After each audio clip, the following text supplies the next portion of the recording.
Hi friends, আমি জ্যোৎস্না। চলো ফিরে যাই সেই ছোটোবেলার দিনে।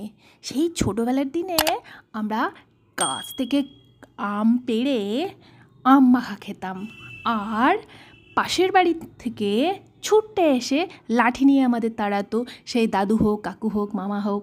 ঠিক আছে, তো চলো আজকে আমরা একটু বড় হয়ে একটু ছোটোবেলার দিনের মতো করি।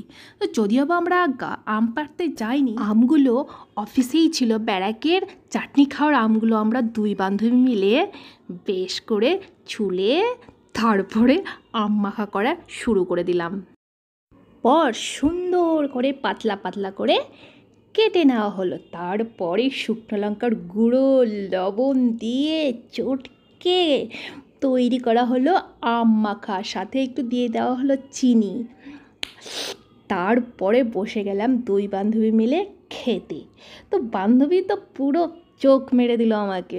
তো যাই হোক, আমাদের আম মাখাটা কেমন হলো তোমরা আশা করি অবশ্যই কমেন্ট করে জানাবে।